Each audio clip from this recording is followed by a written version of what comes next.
हमारे समय में इस पूरी रिफाइनरी का लगभग 80 से 85% काम हमने किया है, लेकिन खुद श्रेय लेने के लिए शिलान्यास भी 2 बार किया और उद्घाटन भी अब ऊपर वाले की मेहरबानी से 2 बार करने जा रहे हैं। इन लोगों की वजह से तकरीबन 6 साल ये रिफाइनरी देरी से शुरू हो रही है, नहीं तो ये रिफाइनरी आपसे बहुत पहले शुरू हो जाती और राजस्थान की जो हालत आज है वो नहीं होती। इसको काफी बड़ा फायदा मिलता। आज का दिन साक्षी है कि बीजेपी सरकारें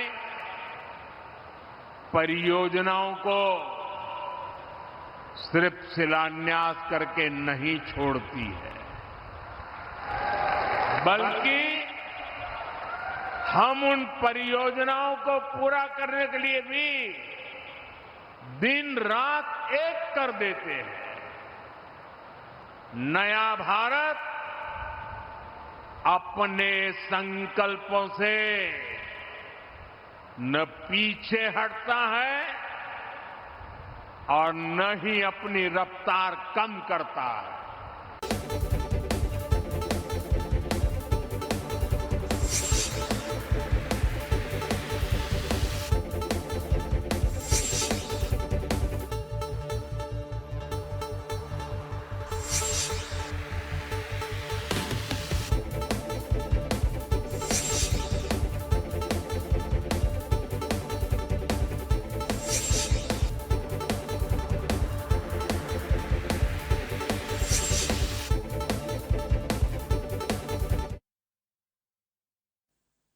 नमस्कार, बड़ी खबर में आप सभी का स्वागत है। मैं हूं डॉक्टर प्रभात।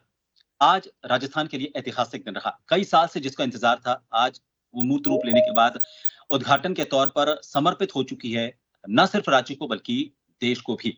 बात करेंगे रिफाइनरी की, क्योंकि इसके उद्घाटन के लिए आज पीएम मोदी राजस्थान के दौरे पर थे। लेकिन इस बीच कई तरह की जो बातें सामने आई, उसने कई सवाल खड़े किए। किसको इसका श्रेय मिलना चाहिए? जिसने इसकी शुरुआत की, इसके नींव का पहला पत्थर रखा, या फिर जिसने इसकी योजना बनाई उसको, या फिर जिसने उद्घाटन किया, इसका निर्माण कार्य किया उसको? कांग्रेस कह रही है कि विकास के नाम पर राजनीति की ब्रांडिंग की जा रही है, और बीजेपी कहती है कि हम राजनीति नहीं, विकास कर रहे हैं। तो आखिर सही इसके अगर हम पहलुओं की बात करें तो क्या ये राजनीतिक एक मंच ही इसे कहा जाए, या फिर वास्तव में इससे देश के साथ ही राज्य के विकास को रफ्तार मिलेगी, और जो राजनीतिक आरोप एक दूसरे की तरफ से लगाए जा रहे हैं वो कितने सही हैं? और आगे आने वाले वक्त में जब इस तरह की नई चीजें और डेवलप होंगी, जो परियोजनाएं हैं जिनका आज उद्घाटन, जिनका शिलान्यास किया गया, चाहे हम मेट्रो फेज 2 की बात करें या फिर एयरपोर्ट के दूसरे टर्मिनल की बात करें, आने वाले वक्त में अगर सरकारें बदलती हैं तो इनके विकास को लेकर भी हो सकता है कि इस तरह की राजनीति वापस शुरू की जाए। इसी को लेकर बात करेंगे। हमारे साथ विशेषज्ञों का जो पैनल जुड़ा हुआ है, उन सभी से आपका तारुफ करवा देते हैं। हमारे साथ प्रोफेसर डॉक्टर चेतन राज पुरोहित जी जुड़े हुए हैं भाजपा प्रवक्ता के तौर पर। हमारे साथ महेश चंद्र शर्मा जी वरिष्ठ पत्रकार जुड़े हुए हैं, और साथ ही कांग्रेस प्रवक्ता के तौर पर हमारे साथ भरत मेघवाल जी इस चर्चा का हिस्सा बनेंगे। सबसे पहले हम आना चाहेंगे, महेश जी आपके पास आना चाहेंगे कि देखिए, आज जो भी काम हुआ है, ये एक ऐतिहासिक काम इसलिए हुआ है क्योंकि रिफाइनरी न सिर्फ राजस्थान के लिए बल्कि पूरे देश के लिए एक ऐसा, राजस्थान के लिए तो इसलिए क्योंकि राजस्थान में हमने इस चीज को खोजा और आज वो मूर्त रूप ले गई है। राजस्थान में रिफाइनरी अब न सिर्फ रोजगार देगी बल्कि यहाँ की अर्थव्यवस्था को भी काफी सपोर्ट करेगी। देश को अब दूसरे पर जो निर्भरता है वो उसमें भी थोड़ा सा एक सपोर्ट मिलेगा। लेकिन जो बयानबाजी इसको लेकर की जा रही है, आप इसको किस नजरिए से देखते हैं? क्योंकि 10 साल तक ये खिंची, इसका डबल खर्चा हो गया, उद्घाटन इसके कई बार हुए, शिलान्यास इसके कई बार हुए, और अब जाकर ये मूर्त रूप ले पाई है। क्या आज जो घटनाक्रम सामने आ रहा है, जिस तरह की राजनीति सामने आ रही है इस तरह की विकास परियोजनाओं को लेकर, ये परिपाटी आपको सही लगती है? देखिए, ये परिपाटी अच्छी तो है नहीं। राजनीति नहीं होनी चाहिए। होना ये चाहिए किसी भी राजनीतिक के दल कोई सा भी हो, लेकिन उन्हें ये सामने देखना चाहिए कि राजस्थान का विकास हो रहा है या नहीं। बिल्कुल निश्चित रूप से, चाहे इसका श्रेय चाहे बीजेपी ले या कांग्रेस ले, लेकिन आज की स्थिति में जो उद्घाटन हुआ है और जिस तरह से प्रोडक्शन होगा, इससे राजस्थान की बहबूदी बिल्कुल निश्चित है और बढ़िया होगी। आगे मतलब तरक्की करेगा और साथ साथ ही रोजगार के साधन खुलेंगे और हमारी आर्थिक स्थिति राजस्थान की बहुत मजबूत है। बिल्कुल आपने सही कहा। अब चेतन जी देखिए, ये आज प्रधानमंत्री नरेंद्र मोदी ने वहां का जो मंच था उससे एक बात कही थी कि वर्षों तक इस परियोजना को लटकाए रखा। देखिए, इस पूरे अगर हम कार्यकाल की बात करें, 10 साल से ऊपर का जो कार्यकाल रहा जिसमें अटकी रही, वो कार्यकाल में केंद्र में बीजेपी की सरकार रही थी, तो सिर्फ इसके लिए कांग्रेस को ही कैसे जिम्मेदार माना जाए? क्योंकि देरी की पूरी जिम्मेदारी कांग्रेस पर डालना, केंद्र में अगर बीजेपी की सरकार है तो उसके हाथ में भी बहुत कुछ था, इसको आगे बढ़ाया जा सकता था, तो अकेले बीजेपी कांग्रेस को ही क्यों जिम्मेदार माने इसमें? चेतन जी। हाँ बिल्कुल। सबसे पहले तो प्रशांत जी मैं बधाई देना चाहता हूँ राजस्थान की जनता को। आज का दिन राजस्थान के इतिहास में स्वर्णिम अक्षरों में लिखा जाएगा। आज राजस्थान में पहली रिफाइनरी की स्थापना हुई है और जुलाई से काम शुरू हो रहा है। माननीय प्रधानमंत्री जी ने केवल उद्घाटन ही नहीं किया है, 1.06 लाख करोड़ की योजनाओं का लोकार्पण और शिलान्यास भी किया है। 54,000 युवाओं को नियुक्ति पत्र भी बांटे। चाहे चूरू रतनगढ़ रेल लाइन का दोहरीकरण का काम हो, चाहे जयपुर मेट्रो के सेकंड फेज का काम हो, इस प्रकार से माननीय प्रधानमंत्री जी ने राजस्थान को 1,06,000 करोड़ रुपए की सौगात दी। ठीक है। अब आता हूँ मैं मूल मुद्दे पर। 2013 में इसकी नींव रखी गई थी कि सही है। यही तो फर्क है कांग्रेस और भारतीय जनता पार्टी। कांग्रेस पार्टी नींव रखती है लेकिन काम नहीं करती। भारतीय जनता पार्टी माननीय प्रधानमंत्री जी ने कहा था, जिसकी नींव मैं रखूंगा उसका उद्घाटन भी मैं करूंगा। आपने प्रशांत जी देखा होगा, माननीय प्रधानमंत्री जब भी शिलान्यास करते हैं उसका उद्घाटन भी माननीय प्रधानमंत्री जी करते हैं। ये दिखाता है कि माननीय प्रधानमंत्री जी राजस्थान की कितनी चिंता करते हैं, इस देश की कितनी चिंता करते हैं। करीब करीब 9,000 करोड़ रुपए का राजस्व राजस्थान को प्राप्त होगा और 14,000 करोड़ का देश को प्राप्त होगा। 26,000 करोड़ की विदेशी मुद्रा की बचत होगी। मेरे सवाल पे लौटना चाहेंगे। ये सारे आंकड़े हम बता चुके हैं, ग्राफिक्स में भी चल रहे। मेरा ये सवाल था कि इसके लिए देरी के लिए जिम्मेदार सिर्फ बीजेपी जो है कांग्रेस को ही क्यों मान रही है? 10 साल तक केंद्र में सरकार बीजेपी की रही थी ना, मेरा ये सवाल था। तो अकेले कांग्रेस को कैसे इसके लिए जिम्मेदार बताया जा सकता है? आपकी बात का जवाब देता हूँ। यही तो अंतर है डबल इंजन सरकार का। डबल इंजन की सरकार है, केंद्र में भारतीय जनता पार्टी की सरकार है, प्रदेश में भारतीय जनता पार्टी की सरकार है। जिस स्पीड से काम किया, जिस गति से काम को आगे बढ़ाया, ये सही है कि 37,000 करोड़ की परियोजना 80,000 करोड़ तक पहुंच गई। लेकिन माननीय प्रधानमंत्री जी कृत संकल्प थे इस राजस्थान में रिफाइनरी की स्थापना और इसको चालू करना। ये सौगात है राजस्थान की जनता के लिए।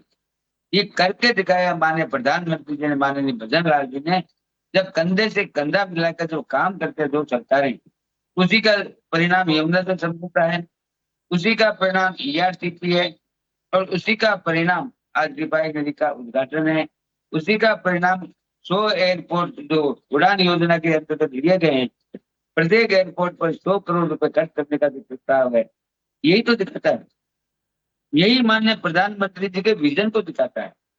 यही दिखाता है विकास के लिए कितना ट्रस्ट करके माननीय प्रधानमंत्री। मेरा तो सिर्फ इतना सा कहना था कि 40,000 करोड़ की परियोजना अगर 80,000 की करोड़ की हो गई है तो केंद्र को इतना इसमें थोड़ा सा तेजी लानी चाहिए थी कि 2 परियोजनाएं हो जाती। 40,000 करोड़ से 80,000 करोड़ अगर बजट पहुंचाए तो। ERCP चालू किया, काफी दिन हो गए, 2 साल हो गए।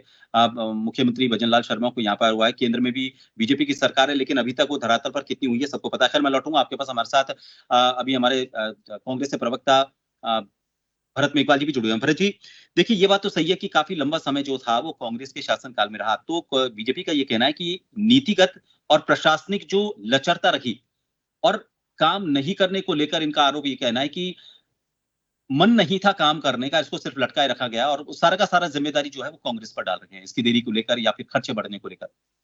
देखिए प्रभात जी, सबसे बड़ा आश्चर्य ये होता है कि एक देश के सर्वोच्च पद पर आसीन माननीय प्रधानमंत्री जी जब भरे मंच से झूठ बोलते हैं तो निश्चित तौर पर उनके प्रवक्ताओं द्वारा झूठ बोलने को भी हम ज्यादा बड़ी बात तो कह नहीं सकते जब प्रधानमंत्री जी इतनी बड़ी बातों को झूठ बोलते हैं। आप ये देखिए कि 2013 में जब इसका शिलान्यास हुआ, उसके बाद जैसे ही भारतीय जनता पार्टी की सरकार आती है, चाहे वो केंद्र में रही हो चाहे वो राजस्थान में रही हो, 1 रुपए का भी इन्होंने काम नहीं किया। 18 के बाद 23 में जब कांग्रेस की सरकार आती है, 80% से ज्यादा काम कांग्रेस के उस शासनकाल में हुआ जब कोरोना भी था। और इस बात को संसद में 1 अगस्त 2024 को जो पेट्रोलियम मंत्री है पुरी, उन्होंने खुद ने ये बात मानी कि 80% से ज्यादा जो काम है वो हो चुका है रिफाइनरी का। जो T रविकांत जब यहाँ पे जो सेक्रेटरी थे, उन्होंने भी नवंबर 2024 में ये कहा कि जो रिफाइनरी माइनिंग के वो उस समय सेक्रेटरी थे कि रिफाइनरी का काम 80% से ज्यादा हो चुका है 2024 के अंदर की हम बात बता रहे हैं। तो ये भारतीय जनता पार्टी के प्रवक्ता और खुद माननीय प्रधानमंत्री जी जिस तरीके से झूठ का प्रचार कर रहे हैं, बड़ा आश्चर्य की बात होती है। आप ये देखिए बाड़मेर की धरा पर जाकर, माँ शाकंभरी की वहां पर जो माता है उनके वहां पर धरा पर जाकर अगर उन्हें खेजड़ी और पीपल के वृक्ष में ही फर्क नहीं पता लग रहा माननीय प्रधानमंत्री जी को, तो ये बड़ी अचरज की बात है। और पोस्ट और डालकर बोलते हैं कि आज हमने खेजड़ी का वृक्ष लगाया, जो सरकार खेजड़ी के लिए कानून न बना पाई, जो सरकार समय पर रिफाइनरी चालू नहीं कर पाई। मैं तो चैलेंज करता हूं कि आप ऑडिट करा लीजिए, आपको पता चल जाएगा कि 2018 से 2023 के बीच में कितना % काम हुआ। जो ये बड़ा कॉस्ट, ये कॉस्ट इन्हीं की वजह से बढ़ा है। चाहे वो ईआरसीपी की अभी आपने बात की हो, चाहे आपने अभी रिफाइनरी की बात की हो। आप बात केंद्र जो सर- प्रधानमंत्री जी के झूठ की केंद्र- बात कर रहे हैं ना, नहीं ये सर, ठीक नहीं है। मैं लौटूंगा सर। केंद्र सरकार द्वारा लगातार कर लीजिएगा लगातार आपका केंद्र समय सरकार काउंटर कर द्वारा लीजिएगा, एक बार अपनी जितनी भी बात विपक्ष एक बार चेतन जी आप काउंटर कर लीजिएगा, आपको पूरा समय देंगे, आपको आपका जब समय आएगा पूरा आपको समय मिलेगा, आप नोट कर लीजिए जो आप काउंटर करना चाहते हैं, एक बार ये अपनी बात प्रभा जी, कर लें। तमाम जितनी भी स्टेट रहे जहां पर केंद्र में बीजेपी की सरकार और राज्य में विपक्षी दलों की सरकार रही, मोदी जी की सरकार ने, केंद्र की सरकार ने उनके साथ कुठारघात किया। ईआरसीपी के बारे में आप देखिए, तमाम इन्होंने रोड़े अटकाए और किस तरीके से डिले रखा। केंद्र ने यहां तक तो लेटर निकाल दिया था यहाँ के सीएस को कि अगर ईआरसीपी के ऊपर आपने काम किया तो आपके ऊपर विभागीय कार्रवाई शुरू की जाएगी। इसके अलावा चाहे रिफाइनरी के ऊपर इन्होंने इस बारे में बात की। माननीय प्रधानमंत्री जब यहाँ आए तब इन्होंने कहा कि हम उसको राष्ट्रीय परियोजना घोषित करेंगे, इन्होंने नहीं किया। माननीय प्रधानमंत्री जी ने कहा कि पेट्रोल डीजल के दाम हम यहाँ पर हरियाणा और गुजरात के बराबर ला देंगे, इन्होंने यहाँ पे नहीं किया। तो जिस तरीके से बात ये था, जिस तरीके से माननीय प्रधानमंत्री जी लगातार आकर झूठ बोलते हैं, उस पर बड़ा आश्चर्य होता है। रिफाइनरी के ऊपर कांग्रेस सरकार ने काम किया, कांग्रेस सरकार की प्रतिबद्धता थी।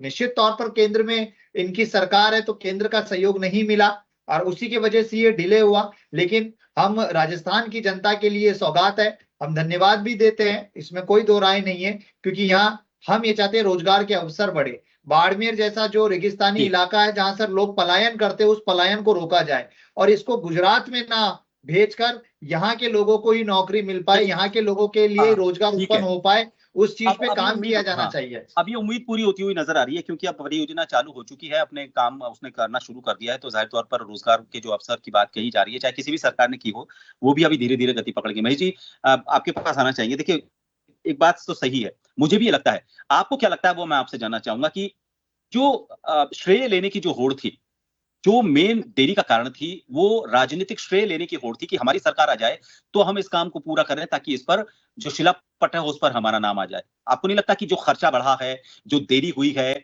और जो फायदा हो सकता था राजस्थान की अर्थव्यवस्था को, उसका सबसे बड़ा कारण यही है कि हम इसका क्रेडिट ले लें, ये पॉलिटिकल क्रेडिट लेने की होड़ थी जिसकी वजह से ऐसा हुआ। आपको भी ऐसा लगता है या कुछ और? निश्चित रूप से इसमें कोई दोहराई नहीं है कि ये योजना 10 साल पहले की जब उसको मंजूरी, उसका तकमीना और जो हुआ था उस दौरान उसकी लागत उस समय 40,000 करोड़ रुपए की थी।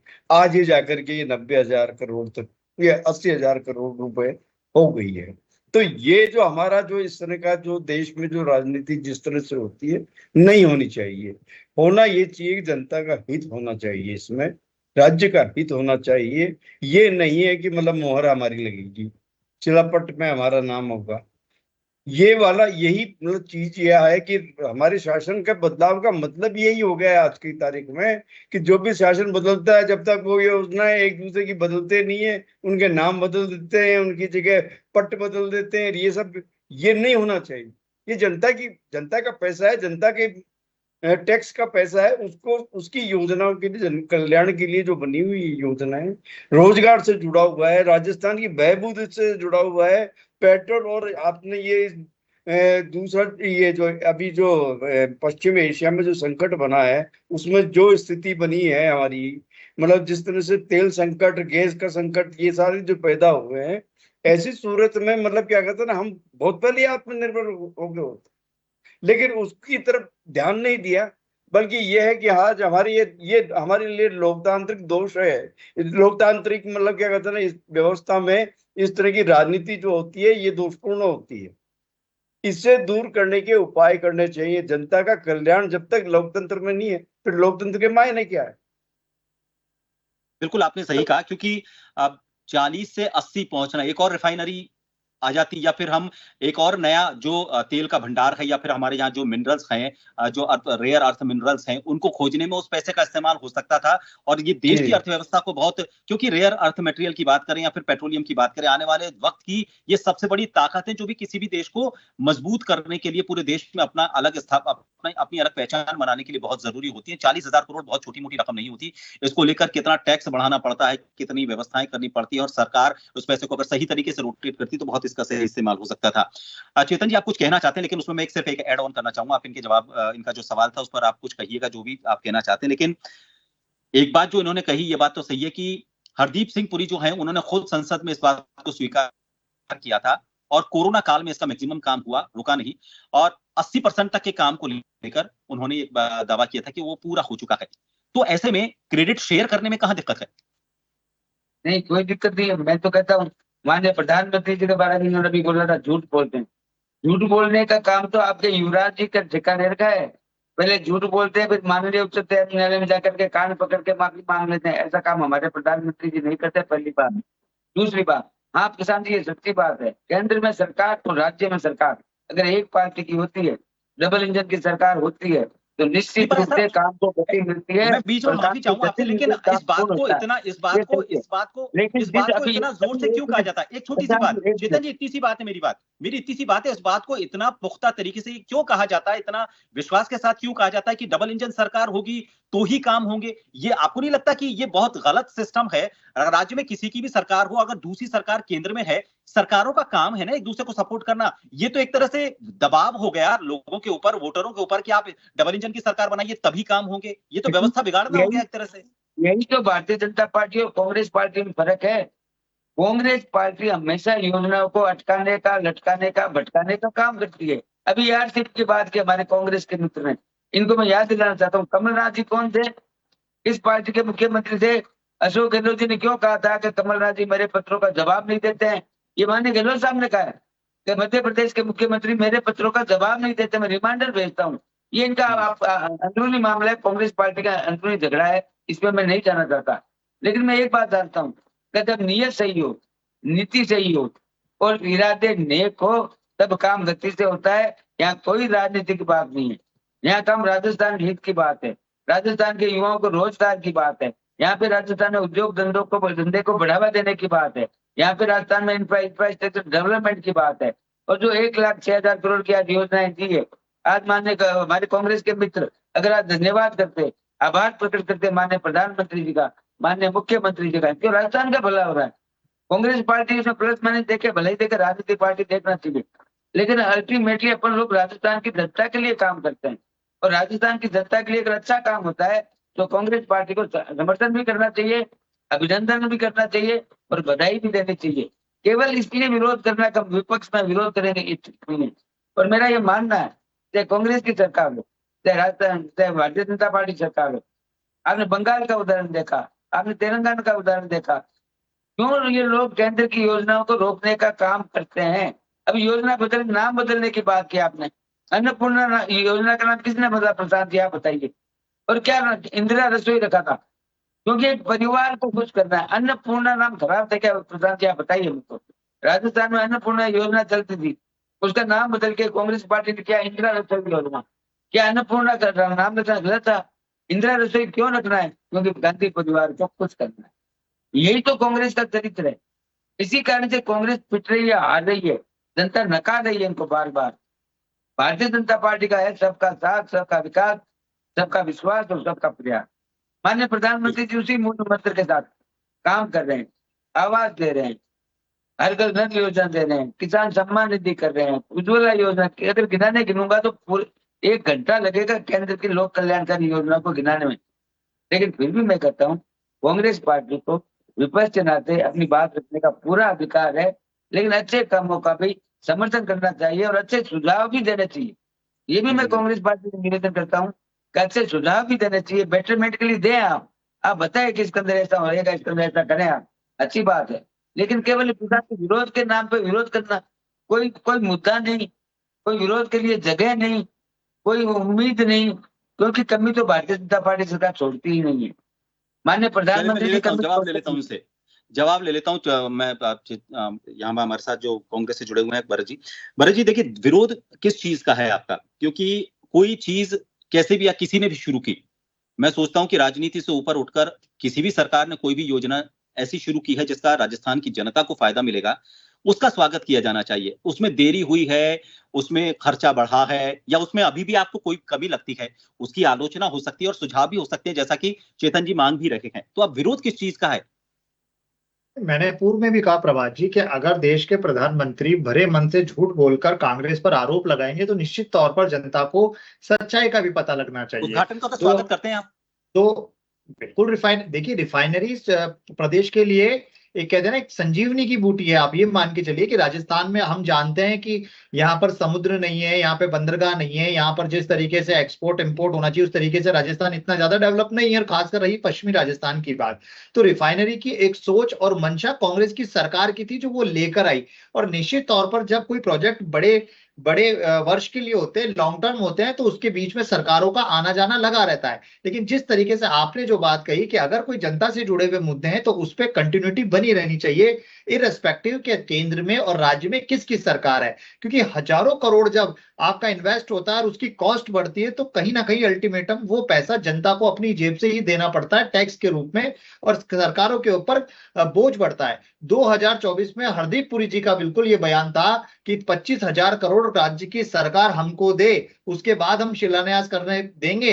25,000 करोड़ दिए नहीं जा रहे और ये चले शिलान्यास करने। ये बकायदा जब बाड़मेर में वो आए थे उन्होंने इस बात को का जिक्र भी किया था।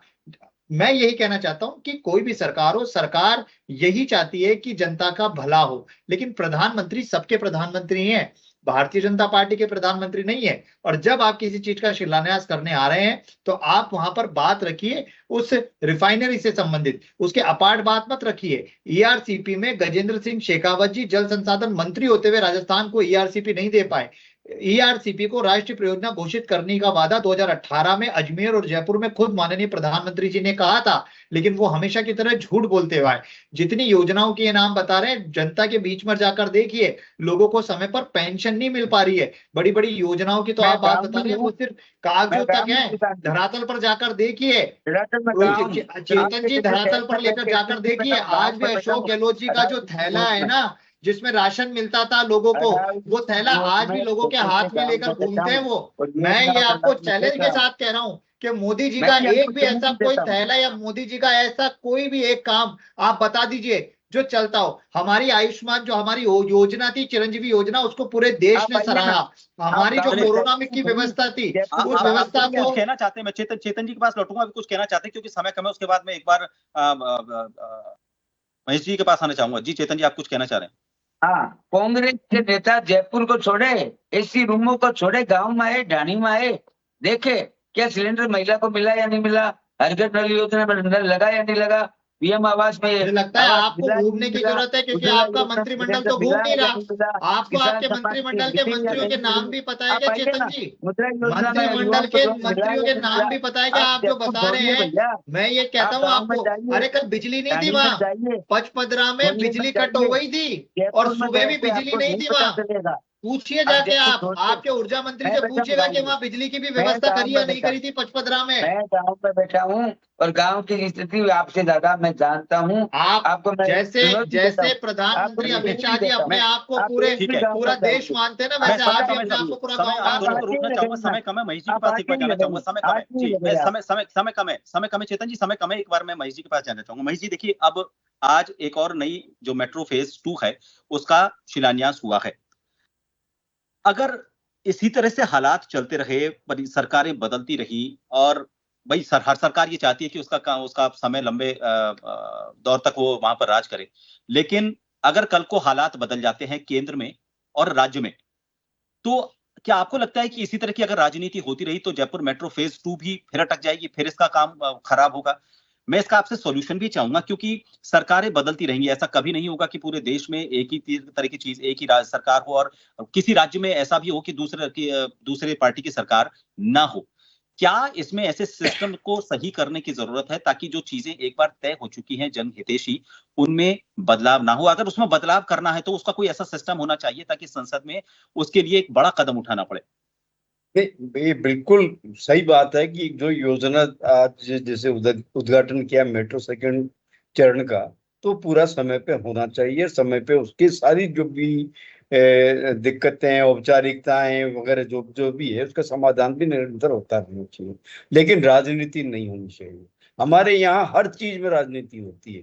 हम पूरा के 5 साल तो राजनीति में निकाल देते हैं। राजनीति अपनी जगह आप कीजिए, लेकिन जनता की योजनाओं को लेकर के, जनता के लाभ देने वाली योजनाओं पर नहीं करनी चाहिए, और इससे लागत तो बढ़ती है। साथ साथ ही आप ये बताइएगा कि जब पहली बार जब यूनियन फर्स्ट फेज हुआ था इसका मेट्रो का, वो आप चरण पूरा हो गया, लेकिन काफी अरसे तक ये घाटे में थे। तो ये भी सोच का विषय है कि हम कोई ऐसा भी काम करें जो मतलब आपको आर्थिक रूप से वो मजबूती भी आगे देता रहे लगातार। आप अब जाकर के जो पहला फेज जिसका शुरू होना चाहिए था वो सेकंड फेज प्लानिंग में गड़बड़ थी। हाँ, वो वाली चीज है। अब आप एक छोटा सा और उदाहरण बता रहा हूँ कि एक ये पुल जो जयपुर में पोलो विक्ट्री से लेकर के रेलवे स्टेशन पे जो बना हुआ ब्रिज, खासा कोठी, हाँ, वो निरर्थक था। जबकि होना ये चाहिए कि ट्रैफिक जहां से मूवमेंट आपके एमआई रोड से आकर के फिर रेलवे की तरफ रेलवे स्टेशन तो ज्यादा उपयोगी था, ज्यादा मतलब भीड़ वहां से, मतलब ट्रैफिक जो है वो वहां से आता है। लेकिन ये हमारी ये सोच किसी को लाभ देने, किसी से राजनीतिक बदला लेने, या मतलब जो जिस तरह की भावनाएं होती हैं वो कतई नहीं होनी चाहिए। राजनीति में ये नहीं है। लोकतंत्र में जब आप एक तरफ लोकतंत्र की दुहाई देते हो, लोकतंत्र को आज की तारीख में एक वो मतलब मुद्दा बना रहे हो कि खतरे में है। जब खतरे में तो खुद कौन खतरे में डाल रहा है? आम आदमी तो नहीं डाल रहा है, कौन डाल रहा है? आप लोग राजनेता अपने आप में राजनीति करके लोकतंत्र को डाल। बिल्कुल आपने सही कहा, समय कम है। लेकिन आपने जो बात कही है उसको मैं थोड़ा सा समाप्त इस तरह से करना चाहूंगा कि सारी जो चीजें हो रही हैं उसमें जनता की उम्मीद क्या है। जनता सिर्फ 2 चीजें चाहती है, विकास होना चाहिए, विकास के नाम पर राजनीति नहीं होनी चाहिए। और अगर होड़ मचनी है तो मैं तो कहता हूं कि जो आपने समय सीमा दी है, किस सरकार ने समय सीमा जो दी है उससे पहले काम को पूरा कर दिया, उसकी होड़ होनी चाहिए। कम से कम खर्चा कैसे किया, बीएसआर रेट्स होती हैं वो इसी वजह से रखी जाती हैं ताकि कम से कम रेट पर अच्छे से अच्छा काम हो, टेंडर इसीलिए निकाले जाते हैं। ये सारी व्यवस्थाओं को सरकार अगर कोई काम कर रही है, जनता से अगर उसको वाहवाही लेनी है तो समय से कम पूरा करने की जो श्रेय की होड़ है वो वहां पर लेनी चाहिए, और कैसे उसको हम जनता तक पहुंचा पाए अच्छे मजबूती से, ताकि सालों साल तक वापस उसके लिए किसी तरह के खर्चे की जरूरत ना पड़े। उन चीजों में प्रतिस्पर्धा होनी चाहिए। मुझे लगता है कि तब जाकर राजनीति जो श्रेय लेने की होड़ है और जो राजनीति की जा रही है उस पर भी रोक लगाई जा सकेगी। आप दोनों का बहुत बहुत शुक्रिया, और साथ ही बधाई राजस्थान की जनता को। एक नई चीज राजस्थान को मिली है जिसका लाभ भी राजस्थान को जल्द से जल्द मिलना शुरू हो। बहुत बहुत शुक्रिया आप सभी का हमारे साथ बड़ी खबर में जुड़ने के लिए। नमस्कार।